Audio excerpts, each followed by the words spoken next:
नारद जी बोले, भीष्म जी के द्वारा पूछे जाने पर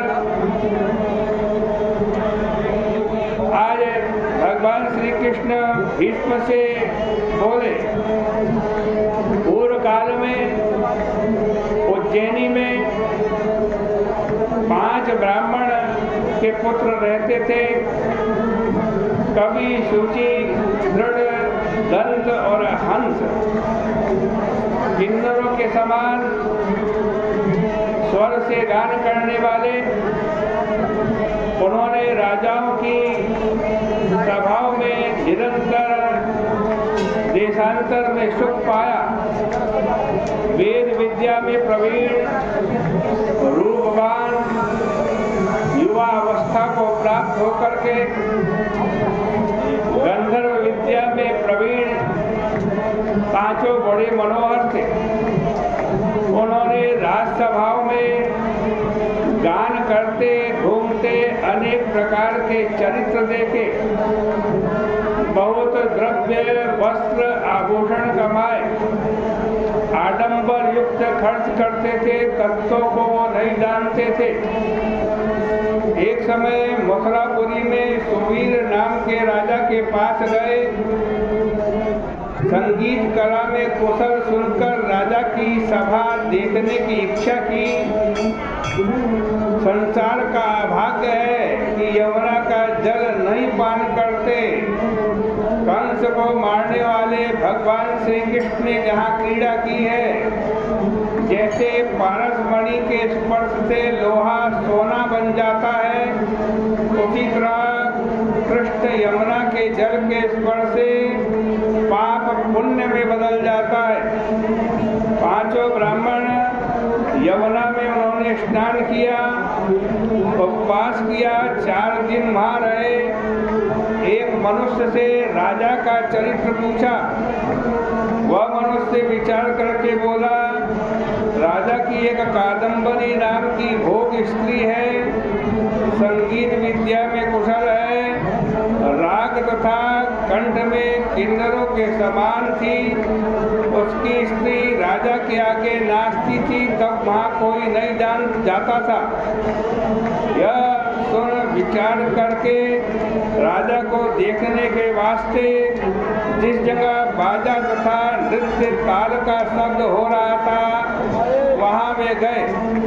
वहाँ जाकर अच्छी तरह खड़े होकर शब्द सुनकर राजा के उपजीवी सेवक के पास गए और बोले, अरे बड़े खेद की बात है, राजा के समीप कोई संगीत जानने वाला नहीं, बाजों में नृत्य में शुद्धता नहीं है, वीणा के तार ढीले पड़े हुए हैं, तार बराबर नहीं है।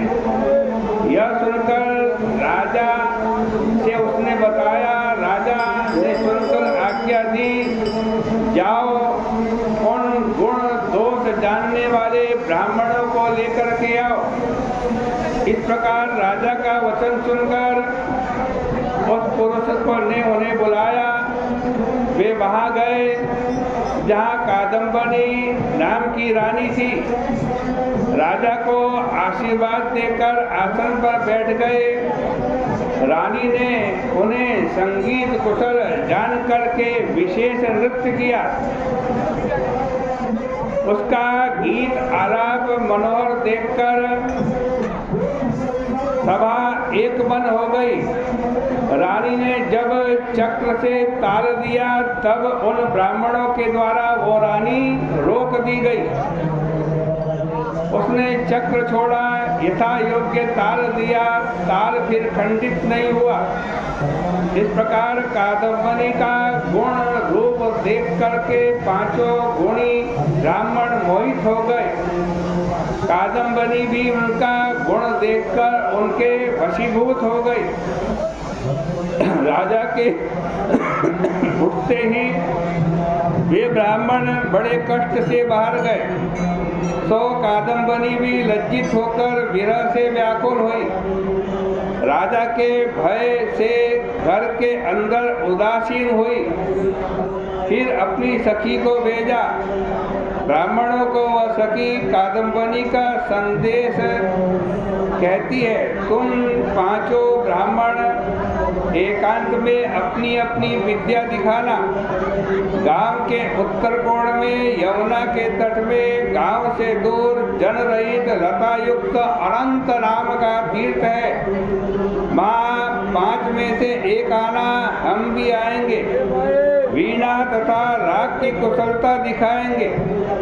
इसी प्रकार तुम भी क्रम से अपना गुण बताना। कादम्बरी अकेली आएगी, 5 में एक तुम भी आओ, ऐसे दूती ने कहा। श्री भगवान कहते हैं कि मथुरा के पास एक नैष्ठिक ब्रह्मचारी उसी वन में रहता था। वो मेरा पूजन करता था।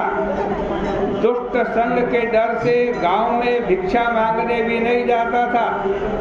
भीष्म पंचक के दिन उस देवालय में मेरी पूजा करता था। भीष्म पंचक नाम का व्रत रखता था।